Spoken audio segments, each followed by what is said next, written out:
My client Molly had been strictly gluten-free for years, trying the AIP diet on and off, and she was meticulous about eating clean.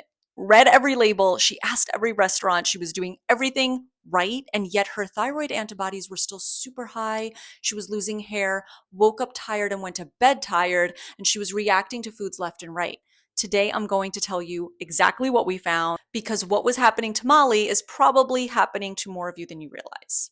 I'm Allison. I'm a functional nutritionist and Hashimoto specialist, and Molly's case is one I come back to constantly when I'm talking to women who feel like they've done so much right and still can't get their body to respond. When Molly first came to me, she was exhausted in a way that sleep just did not fix. She had Hashimoto's and alopecia. She was bloated constantly, reacting to more and more foods, and her list of safe foods kept shrinking no matter how careful she was. She had already seen conventional doctors, functional doctors. She had done the AIP diet. She was on thyroid medication, and she was taking a carefully curated supplement stack. She had done food sensitivity testing and eliminated everything that came back reactive. She was not a beginner. She was not someone who hadn't done the work. She had done more work than most people ever do, and yet she was still so stuck and so symptomatic. If that sounds familiar, this is going to be great for you.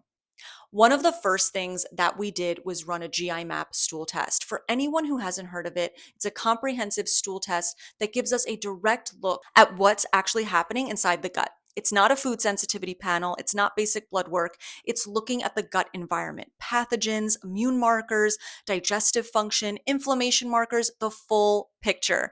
And what we found explained so much. Molly had several active gut infections that had never been identified or addressed. These aren't things that show up on standard labs. You would never know they were there without specifically looking for them, and they had been sitting there quietly driving the constant inflammation she was feeling, keeping her immune system on alert, even though she was doing so many elimination diets that just wasn't going to heal the root cause. Then we saw she had major detox issues. Her phase 2 liver detoxification was compromised. So instead of being able to clear excessive hormones from the body, her body was recirculating them, which was driving additional hormone imbalance on top of everything else. That's the last thing we want with hair loss. Molly's GI map also showed elevated anti-gliadin IgA. This is an immune marker that indicates active gluten exposure and that her body was actually fighting it.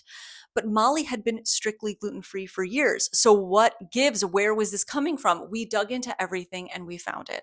Her thyroid medication, the medication she was taking every single morning, the medication she was depending on to manage her Hashimoto's contained gluten as a filler ingredient. Every single day she woke up, she took her medication, and she unknowingly was triggering her own autoimmune response with the very thing she was using to treat it. This is kind of the thing that never shows up on standard blood panel. Her doctors, conventional and functional, just didn't catch it. She had no idea she was doing everything, and she yet was still sabotaging so much of what she was working on, setting the immune system on high alert. So looking holistically at everything is so critical to the work that we do. Here's what changed. Once we had the full picture, we could actually build a strategy around her body that she specifically needed. Not a generic protocol, not another elimination diet, but actually sequencing things strategically. We address the gut infections in the right order because sequence matters enormously here, especially for my autoimmune ladies. You don't want to throw spaghetti at the wall all at once. You do want to go in phases.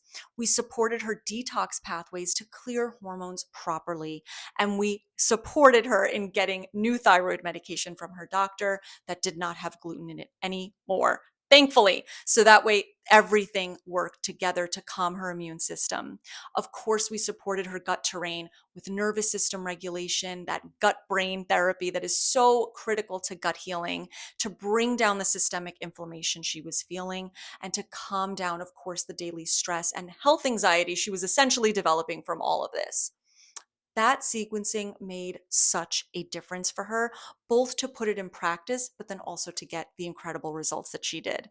And I'm going to let her speak to that. I've had so many wins in this program, including better digestion, better energy, lower thyroid antibodies, more foods that I can eat. But I would say the number one thing for me and a really concrete result for me has been I've regrown all my hair and my alopecia is fully in remission, which is something I never thought I'd be able to say.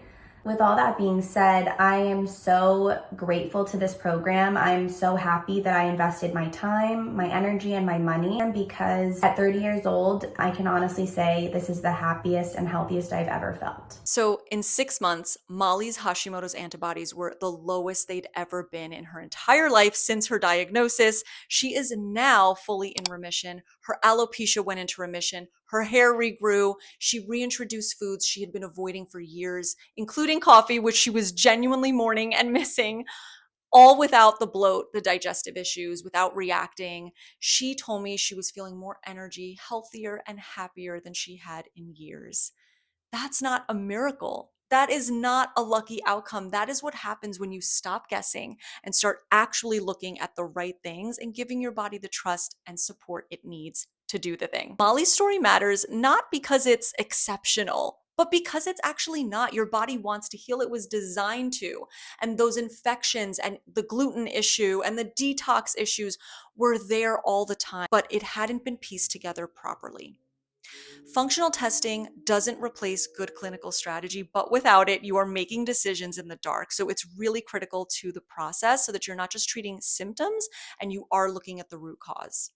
Molly really didn't need to try harder. She actually needed to pull back a little bit and just get a better plan into place for her. So, in my final video of this series, I want to talk to you more about what getting our support and putting a plan like this into place for your specific root causes would look like. If Molly's story resonated with you, if you heard any piece of that and thought, this sounds like me, that next video was made for you specifically. The link is right here. I'll see you there.